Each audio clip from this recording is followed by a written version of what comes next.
Bah écoute, oui, moi, je suis bien. C'est un peu frais, mais...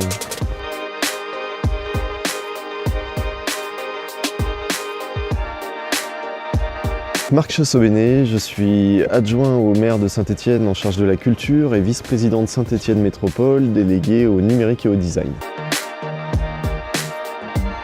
Être adjoint à la culture, en fait, ça veut dire décider,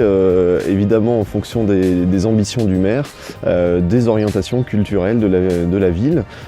et donc bien sûr des grands événements, du fonctionnement de nos grandes institutions culturelles qui sont pilotées en direct par la ville, mais aussi de l'accompagnement de l'ensemble des acteurs culturels, et ils sont extrêmement nombreux à Saint-Étienne. L'objectif, ça a été de considérer que Saint-Étienne était une ville d'émergence, une ville de création et une ville de jeunes artistes notamment qui sortent des grandes écoles d'art dont Saint-Étienne bénéficie, et donc de créer des dispositifs qui permettent leur accompagnement tout au long de leur carrière, puisque Saint-Étienne fait émerger un très grand nombre d'artistes, a énormément d'associations sur son territoire, et donc il fallait penser des dispositifs pour accompagner des compagnies de théâtre, des artistes plasticiens, l'ensemble des artistes en fait, qui composent ce terreau culturel, avec des dispositifs d'accompagnement à l'émergence, au rayonnement hors région, à l'international, bref à tous les niveaux de développement d'un projet. Cette édition de la Biennale International Design a pour ambition de réparer les liens entre peut-être le public qui ne se sent pas intégré dans la notion et dans l'ambition du design à Saint-Étienne et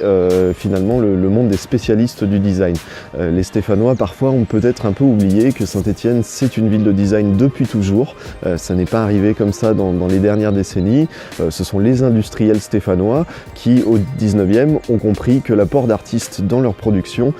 constituait une valeur ajoutée unique. Ils ont donc à l'époque créé l'école d'art qui permettait de former ces artistes pour dessiner des vélos plus légers, plus jolis, des rubans avec des motifs floraux tout à fait spécifiques. Et c'est ce qui a fait de Saint-Étienne une des villes industrielles les plus importantes d'Europe et du monde. Et c'est cette école d'art qui est devenue école d'art et de design qui a fondé la Biennale International Design et qui est à l'origine de la Cité du Design. Les dates de la Biennale, c'était du 20 mars au 21 avril, donc pendant un mois, vous pourrez découvrir les expositions bien sûr sur le site de la manufacture, sur le site de la Cité du Design, mais aussi partout dans la ville de Saint-Étienne et sur le territoire de Saint-Étienne Métropole.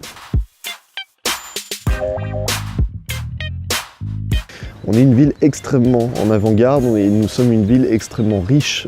en acteurs culturels. Je crois qu'il ne faut pas être trop modeste, même pas du tout l'être sur cette question-là, parce qu'il y a peu de villes de la même importance que Saint-Étienne qui ont autant de dynamique culturelle, autant d'acteurs culturels sur leur territoire et autant de grands équipements. On a à Saint-Étienne la chance d'avoir un opéra, un musée d'art moderne et contemporain qui est la deuxième collection de France, la chance d'avoir la Cité du Design, d'avoir la comédie évidemment de Saint-Étienne,